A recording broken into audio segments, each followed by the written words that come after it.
आप सभी का न्यूज नेशन पर इस बड़ी कवरेज में आप लगातार देख रहे हैं न्यूज नेशन पर चुनाव से जुड़ी हर एक जानकारी। एग्जिट पोल के बाद जो सटीक आंकड़े हमने आपके सामने रखे, यानी उसे जनता का जो समर्थन मिला, उसके बाद यह पुख्ता हो जाता है कि कैसे कैसे 4 तारीख को यानी कि कल आंकड़े सामने आएंगे, यानी रिजल्ट सामने आएगा। लेकिन अपनी स्पेशल कवरेज में आज जो हम आपको दिखाने जा रहे हैं, दरअसल ये आप ही की जुबान है। आपकी जुबान इसलिए क्योंकि न्यूज नेशन के विशाल स्टूडियो में हमारे तमाम सहयोगी, वो सहयोगी जो पिछले कई महीनों से ग्राउंड पर आपके साथ थे, आपकी राय पहुंचा रहे थे, यानी जनता की राय टटोल रहे थे, उनके मन में क्या है उन्होंने जाना, और साथ ही बड़े बड़े नेताओं से उनका जो सामना हुआ, उन्होंने अपने सवाल उनके सामने रखे बड़े ही बेबाकी से, और हर एक सवाल का जवाब लिया, वो सवाल भी जो आपके मन में थे। लेकिन इस वक्त मेरे साथ जो मौजूद है न्यूज नेशन के editor in chief Manoj Gairola ji हमारे साथ हैं इस वक्त। और आपको मैं बता दूं, नंबरों के, आंकड़ों के मास्टर हैं, दशकों का अनुभव है, और हर एक सीट का एनालिसिस जिस तरह से न्यूज नेशन पे आप देख रहे हैं इनकी जुबानी, आज भी हम जानेंगे इनके अनुभव के जरिए, आंकड़ों के जरिए, और अपने रिपोर्टर के पास जाकर हम आपको बताएंगे क्या कहता है हिंदुस्तान, हिंदुस्तान के मन में क्या है। तो पहले, सबसे पहले मैं आपको बता दूं कौन कौन हमारे साथ है। वरिष्ठ सहयोगी विकास चंद्रा इस वक्त हमारे साथ स्टूडियो में हैं, जिनको आप ग्राउंड पर देख रहे थे। प्रधानमंत्री नरेंद्र मोदी का इंटरव्यू ग्राउंड से कर रहे थे पुरी में। और मोहित बख्शी मेरे सहयोगी हमारे साथ है ग्राउंड पर, आप जिन्हें देखते हैं, और मोहित राज दुबे हमारे साथ हैं, आमिर मेरे सहयोगी यहां पर साथ हैं, मधुरेंद्र भी हमारे साथ हैं। लेकिन सबसे पहले शुरुआत हम करेंगे विकास जी आपसे, क्योंकि आपने प्रधानमंत्री मोदी के साथ भी इंटरव्यू किया, बाकायदा रैली में आपने उनके साथ इस तमाम सवालों का उन्होंने जो जवाब दिया आपसे मेरा पहला सवाल यही है कि एग्जिट पोल के बाद हमारे, आपको लगता है ग्राउंड पर जो बीजेपी 400 पार का नारा दे रही थी वो सार्थक हो रहा है? देखिए, बीजेपी ने जो 400 पार का नारा दिया, और प्रधानमंत्री मोदी से मैंने पूछा कि इस चुनाव का सबसे बड़ा नारा है 400 पार का, तो उन्होंने कहा कि ये नारा नहीं है, ये संकल्प है, और इसे लेकर के हम मैदान में उतरे हैं, और इसे ये पूरा हो, पूर्ण हो, इसकी पूरी कोशिश है। लेकिन इस बार जो विपक्ष की तरफ से कुछ नैरेटिव बनाने की कोशिश की गई, खासतौर पर एनडीए की तरफ से, और कांग्रेस का जो घोषणा पत्र सामने आया उसमें जो लोक लुभावन वायदे किए गए थे, अगर आप बीजेपी की संकल्प पत्र को देखें उसमें कोई लोक लुभावन वायदा नहीं किया गया था, उसमें विजन की बात की गई थी, भविष्य की बात की गई थी। तो उसमें कहीं ना कहीं ग्राउंड पे वो जो महिलाओं को 8,500 रुपए महीने देंगे, जो कांग्रेस की तरफ से कहा गया, इस तरह के वायदे किए गए, वो भारी दिखाई दे रहा था। यानी कहीं बीजेपी के संकल्प पत्र पर लोग कम ध्यान दे रहे थे, कह रहे थे यहाँ से तो मिलने की उम्मीद है, अगर 8,500 रुपए अगर महीने मिलेंगे तो उसमें बुराई क्या है, तो लोग इस पर चर्चा कर रहे थे। साथ ही देखें कि कुछ जो जातीय समीकरण इस बार खासतौर पर जो मैंने अनुभव किया कि चाहे पूर्वी उत्तर प्रदेश हो या फिर वो बिहार हो, यहाँ तक कि गुजरात में जो क्षत्रिय समाज की नाराजगी सामने आई थी पुरुषोत्तम रूपाला के बयान के बाद, तो इस बार 19 से बिल्कुल उलट, इस बार मोदी के ऊपर कम बातें हो रही थी, मोदी सरकार की उपलब्धियों के बीच में आम जनता में बातें कम हो रही थी, लेकिन लोग इन सब मुद्दों पर ज्यादा बात कर रहे थे। जातीय समीकरण पर क्या होगा, महंगाई और बेरोजगारी के मुद्दे पर बात कर रहे थे। इन सबों के बाद जब लास्ट में बात की जाती थी क्या मोदी को समर्थन है या नहीं है, तो लोग यही कहते थे कि साहब कोई विकल्प नहीं है, तमाम सारे मुद्दे तो हैं लेकिन अब मोदी ही है। तो सारी बातें कह करके अंत में मोदी ही है।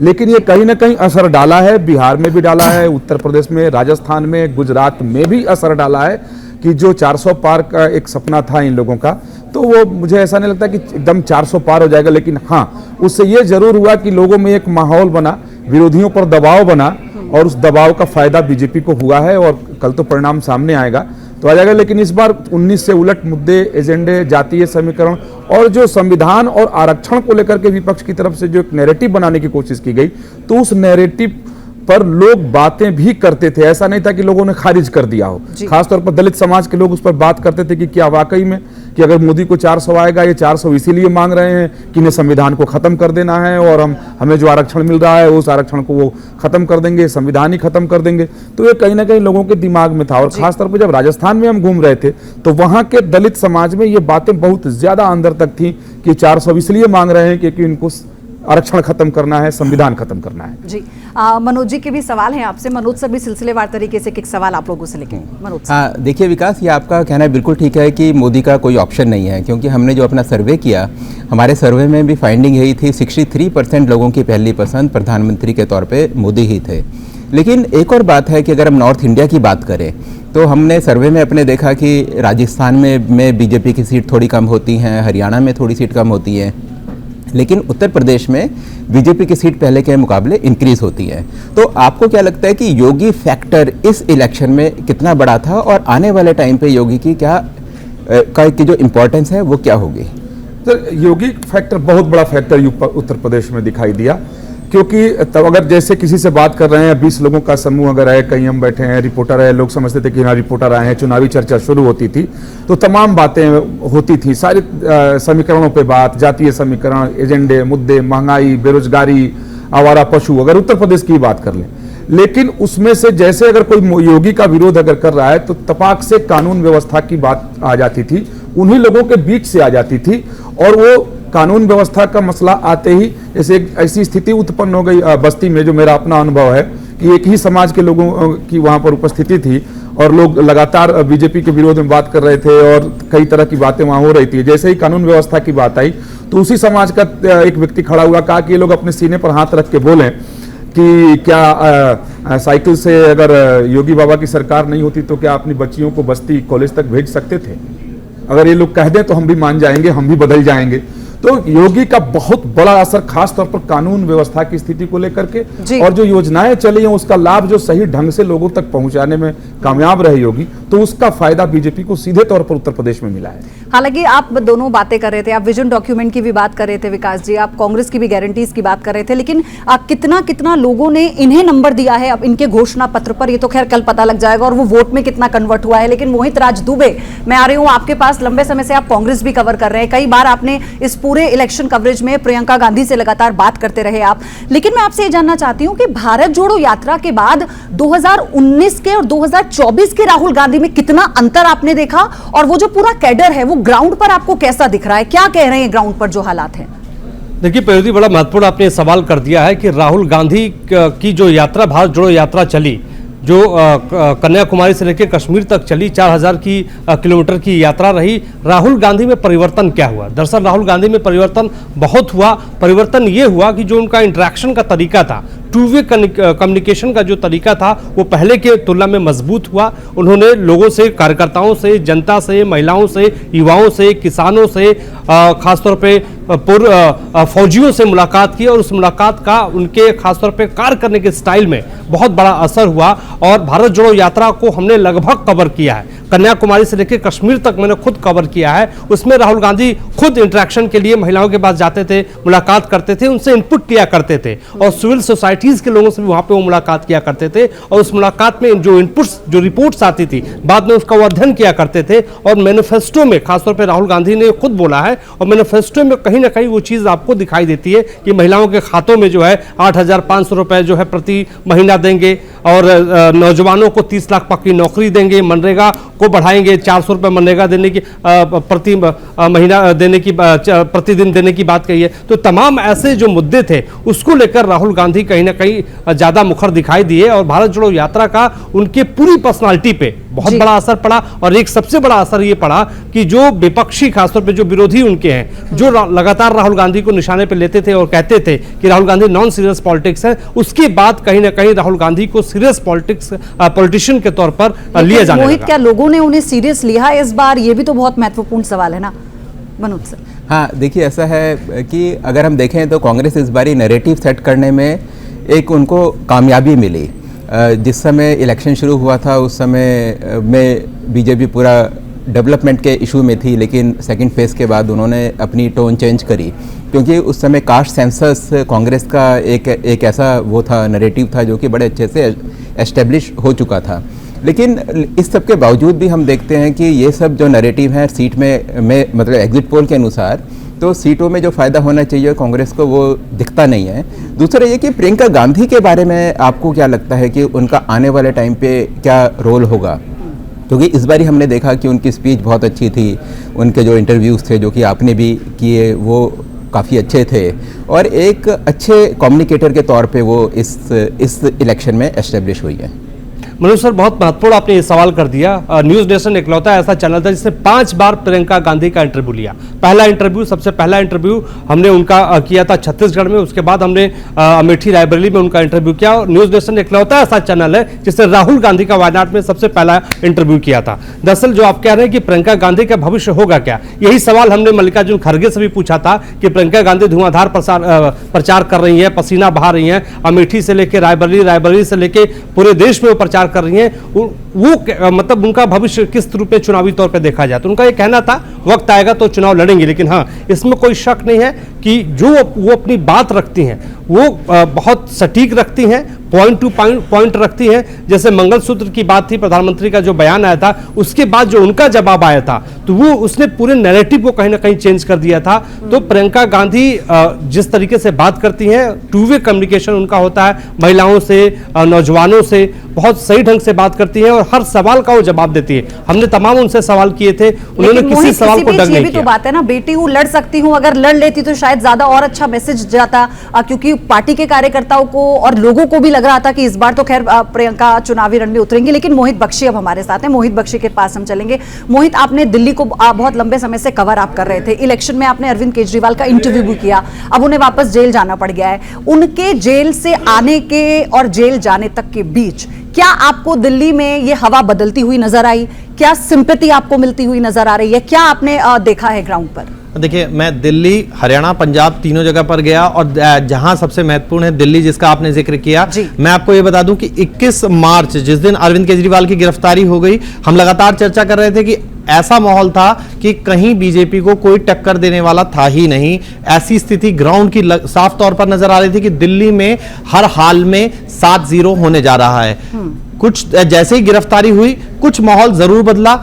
हालांकि जब फिर उसके बाद सुप्रीम कोर्ट से उनको राहत मिल गई, सुप्रीम कोर्ट से राहत के बाद 21 दिन के लिए बाहर आए, अब फिर जेल चले गए। लेकिन चुनाव प्रचार के दौरान मुख्यमंत्री अरविंद केजरीवाल लगातार ये कह रहे थे, अपनी जो अपने आप बीती जेल के अंदर बता रहे थे, उसका कितना असर हुआ ये तो परिणाम बताएंगे। लेकिन कुछ नैरेटिव चेंज जरूर हुआ, जो आप बात पूछ रही थी, नैरेटिव जरूर चेंज हुआ, लड़ाई बड़ी आगे। और यही वजह थी कि जो 4 और 3 कैंडिडेट दोनों लड़ रहे थे, आम आदमी पार्टी और कांग्रेस के, उन्होंने सबसे ज्यादा प्रचार ही अरविंद केजरीवाल से कराया। लगातार जो अपने चारों कैंडिडेट्स थे उनके लिए एक दिन में 5-5 विधानसभाओं में अरविंद केजरीवाल घूमे। और जमीन की अगर हम बात करें तो कुछ ना कुछ नैरेटिव जो है वो बदलता हुआ हमें जरूर नजर आया। बिल्कुल। हाँ मोहित, क्या आपको लगता है कि इस बार की इस इलेक्शन में आम आदमी का जो वोट है वो कांग्रेस को ट्रांसफर हुआ होगा, या कांग्रेस का वोट उसको, या फिर कांग्रेस का वोट भी ट्रांसफर हुआ होगा? और वो देखते हुए, क्योंकि कांग्रेस के कई बड़े नेताओं ने पहले ही पार्टी छोड़ दी थी, और ये अलायंस कहीं उन्हें नेगेटिव तो नहीं पड़ा, क्योंकि इस अलायंस के कारण मालूम चला कि पंजाब में ही लोगों में थोड़ा आपस में कन्फ्यूजन हो गया हो? बिल्कुल सही बात है सर। जिस तरीके से पंजाब में हुआ, पंजाब की जो आपने बात कही, पंजाब में तो स्पष्ट अभी नजर आ रहा है कि कहीं ना कहीं जो आम आदमी पार्टी है उससे बड़ी पार्टी बनकर लोकसभा चुनाव के मद्देनजर जो कांग्रेस है वो उभर सकती है। बेशक दोनों ही बीजेपी बहुत ज्यादा बड़ी लड़ाई में वहां पर पंजाब में ना हो, लेकिन कांग्रेस और आम आदमी पार्टी के बीच में जो लड़ाई है वो मार्जिनली कांग्रेस जीतती हुई नजर आ रही है। दूसरी बात, दिल्ली में जो आपने पूछा, जब अलायंस हो गया तो आम आदमी पार्टी का जो वोट बैंक है वो वहां ना सिर्फ कन्वर्ट हुआ, बल्कि उनके कार्यकर्ताओं ने ही कई जगहों पर, कई सीटों पर चुनाव लड़वाया है। लेकिन मैं आपको ग्राउंड की हकीकत बता रहा हूं, कांग्रेस के जो कार्यकर्ता थे, या जिन्हें कहा जाता है कट्टर कांग्रेसी का हम लोग एक शब्द प्रयोग करते हैं, उन्होंने जो है बहुत ज्यादा दिलचस्पी नहीं दिखाई चुनाव में। या तो वो चुनाव से दूर रहे, और अगर रहे तो फिर वोट किसको डालकर आए होंगे ये कहना बहुत ज्यादा मुश्किल है, क्योंकि उनके चेहरे पर साफ नाराजगी नजर आ रही थी। और बार बार वो ये कह रहे थे कि बेशक नेता मिल गए हों, लेकिन हमें खत्म करने वाली पार्टी, क्योंकि अगर दिल्ली से उखाड़ फेंकने में कांग्रेस को किसी का रोल है तो वो आम आदमी पार्टी का है। 2-2 बार 0 दिलवाने में महत्वपूर्ण भूमिका रही आम आदमी पार्टी की। तो ऐसे में कार्यकर्ता, जो ग्राउंड लेवल का कार्यकर्ता है, अब कांग्रेस का कार्यकर्ता जिस भी स्तर पे हो, वो थोड़ा नाराज नजर आ रहा था। लेकिन चुनाव अच्छा लड़ा गया है और खासकर आम आदमी पार्टी के कार्यकर्ताओं ने तो भरपूर समर्थन दिया है। और चाहे उसी के लिए, चाहे नॉर्थ ईस्ट की सीट की जो चर्चा हो रही है, चांदनी चौक सीट की जो चर्चा हो रही है कि ये लोग दौड़ में हैं और बड़ी दौड़ में हैं, वो सिर्फ इसलिए हो रही है क्योंकि खुद आम आदमी पार्टी के कार्यकर्ताओं ने और नेताओं ने बढ़ चढ़कर इन दोनों ही सीटों पर अपना रुख रखा था। लेकिन थोड़ा सा मोहित कंफ्यूजन तो था वोटर के मन में, क्योंकि जिस तरह से इन लोगों ने अपना, चाहे अपना संगठन बनाया हो या फिर इन्होंने जो भी लोगों के बीच में जाकर कहा हो, ये कंफ्यूजन था। और जिस नाराजगी की आप बात कर रहे हैं, हो सकता है उसका खामियाजा इन्हें भुगतना हो। आमिर है मेरे साथ। आमिर ने हरियाणा, मध्य प्रदेश, गुजरात में सीटों को कवर किया है, लेकिन यूपी की 40 सीटें आमिर आप कवर कर आ रहे हैं, और खासतौर पर वो इलाके पूर्वांचल के जहां पर मुस्लिम वोट बैंक बहुत महत्वपूर्ण है। और वो वोट बैंक जिसको प्रधानमंत्री मोदी ये कह रहे थे कि ये वो अब बिना किसी भेदभाव के, जब हमने सारी सरकारी योजनाओं को सब तक पहुंचाया है और सबको लाभ मिला है, तो ये वोट तो हमें ही मिलेगा। ग्राउंड पर ऐसा है क्या? बताइए पूर्वांचल में, क्योंकि प्रधानमंत्री ने अपनी राजनीति की शुरुआत पूर्वांचल से की। पूर्वांचल इतना जरूरी हो जाता है सबके लिए? देखिए, मैंने जो कवरेज किया है उत्तर प्रदेश में, पश्चिमी उत्तर प्रदेश हो या फिर पूर्वांचल का पूरा इलाका हो, वहां पर मुस्लिम वोट बैंक आखिर वो 14 से 15% मुस्लिम, और खास तौर पे आपको बताएं कि उत्तर प्रदेश में करीब 31 ऐसी सीटें हैं जहां पर मुस्लिम जो है बड़ी संख्या में 20% से ज्यादा वोटर्स मुस्लिम आबादी है। और इस बार मुसलमान ने और मुस्लिम समुदाय ने बड़ी संख्या में बाहर निकल करके वोट किया है। खास बात मैं आपको एक बात समझाने की कोशिश करता हूं। बीजेपी जो है वो कैडर पार्टी है। बीजेपी की जब आप वोटिंग पोल पे जाएंगे तो वहां पर आपको उसके कार्यकर्ता दिखाई देंगे, लेकिन इस बार जो मैंने देखा, चाहे वो लोकसभा कवरेज करने के दौरान हो या फिर वोटिंग के दौरान हो, वहां पर कांग्रेस या फिर समाजवादी पार्टी के एक भी कार्यकर्ता वहां पर दिखाई नहीं देते थे।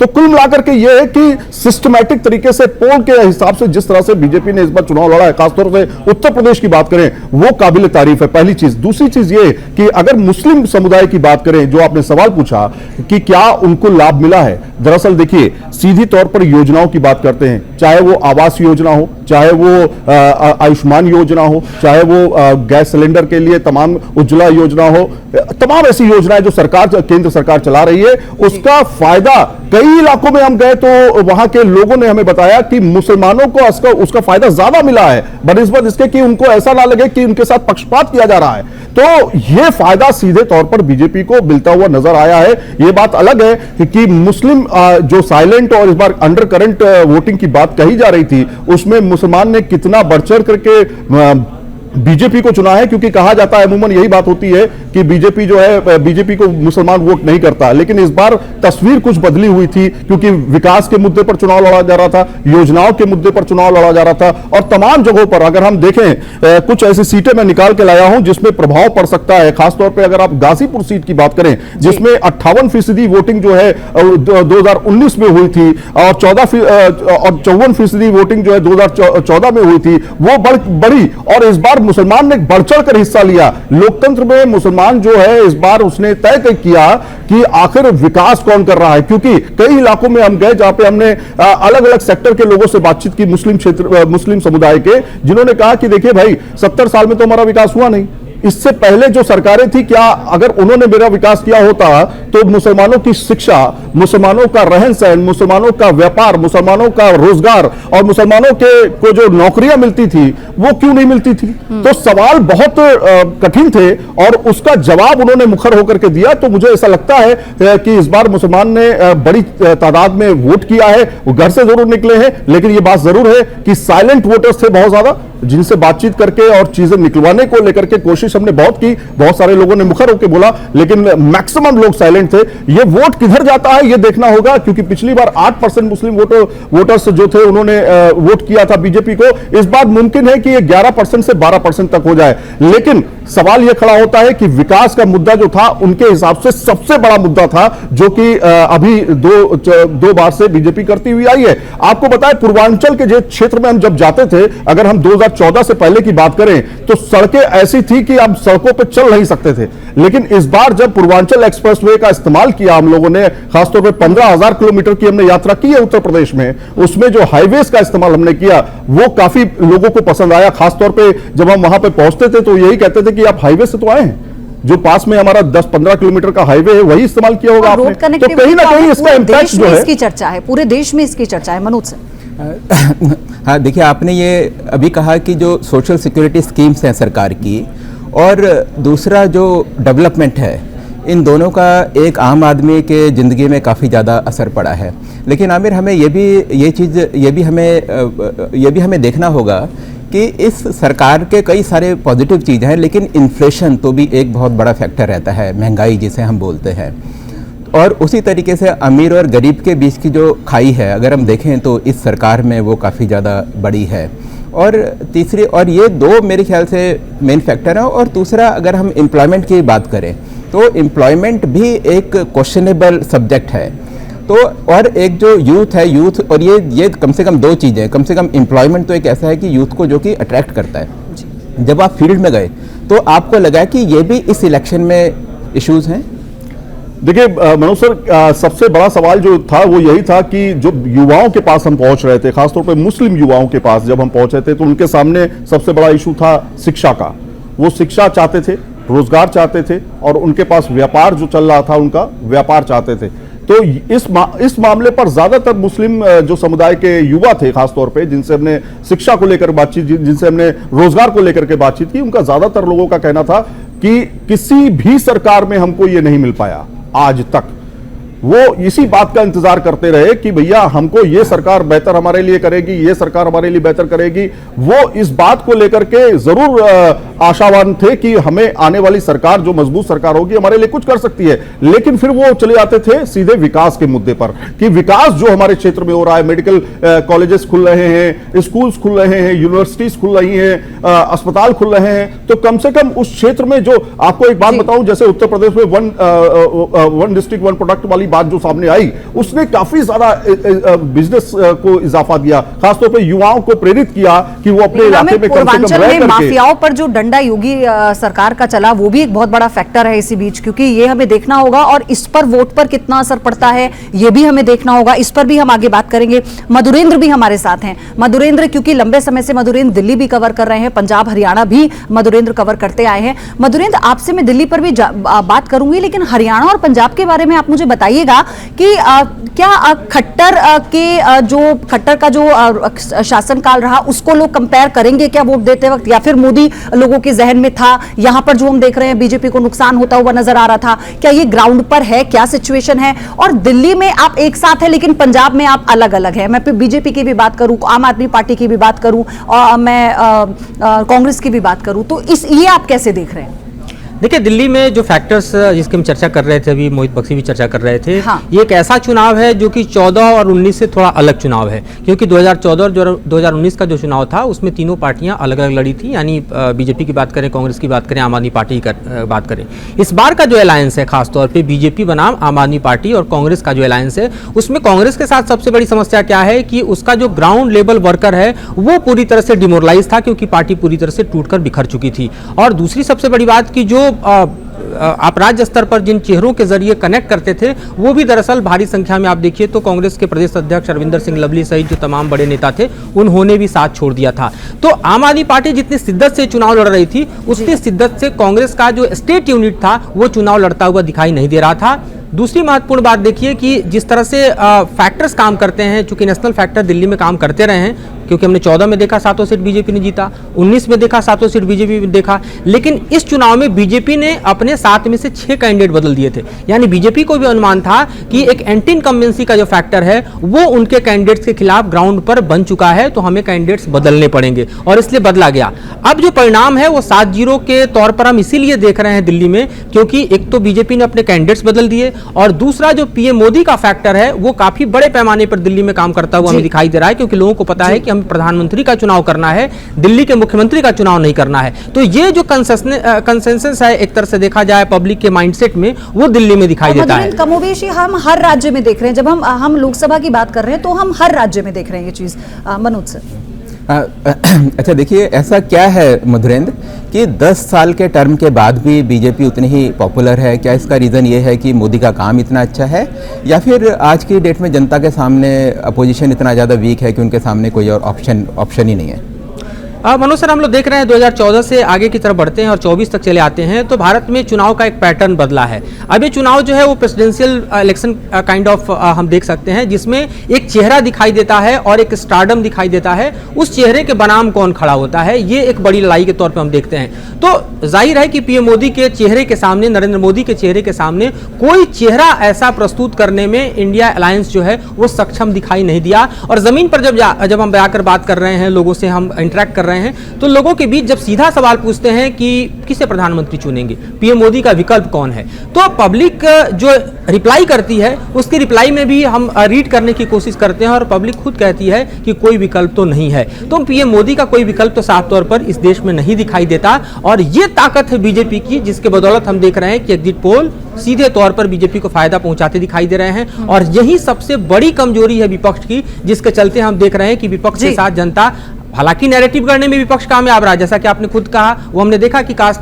सेंसस का मुद्दा हो या बेरोजगारी का मुद्दा हो या आप लोगों के बीच जो बढ़ती खाई है गरीब और अमीर के बीच उसका मुद्दा हो, ये तमाम मुद्दे जो हैं, महंगाई का मुद्दा हो, वो जमीन पर थे। लेकिन जब पब्लिक वोट देने जा रही थी तो उसे अपना प्रधानमंत्री चुनना है और वो प्रधानमंत्री चुनने में पीएम मोदी के चेहरे पर ज्यादा भरोसा जता रहे। बिल्कुल। मनोज सर, आपसे भी मेरे छोटे छोटे 2-3 सवाल हैं। मेरा सवाल है कि अभी हमने सब अपने जितने भी सहयोगी ग्राउंड पर थे, हमने उन सबसे सुना, उनका अनुभव क्या था। हम लगातार स्टूडियो से भी पूरा विश्लेषण कर रहे हैं, लेकिन आप इसे कैसे देख रहे हैं कि इस बार का जो चुनाव था, ये थर्ड टर्म का जो पीएम नरेंद्र मोदी के लिए, मोदी सरकार के लिए जो चुनाव था, क्या कोई ऑल्टरनेटिव नहीं था? ये वाकई वही चुनाव था? विपक्ष कमजोर था क्या, इसलिए हम ये देखेंगे कि इसलिए लोगों ने वोट किया होगा? क्योंकि 2019 में फिर भी लोगों को एक और उम्मीदों से भरा एक स्ट्रक्चर खड़ा किया गया था उनके सामने। कैसे आप इसे देख रहे हैं? ये देखिए, ऐसा है कि मेरे ख्याल से दोनों ही फैक्टर हैं।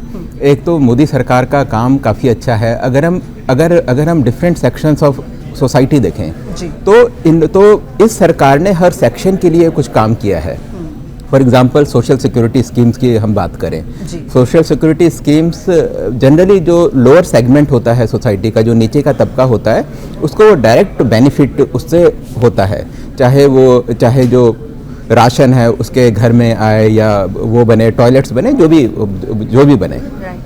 तो एक बहुत बड़ा सेगमेंट वो हो गया। जब हम इकोनॉमिक डेवलपमेंट की बात करते हैं तो इकोनॉमिक डेवलपमेंट जो मिडिल क्लास और अपर क्लास को वो बहुत ज़्यादा सूट करता है, जैसे ईज ऑफ डूइंग बिजनेस, तो अपर क्लास को वो सूट करता है।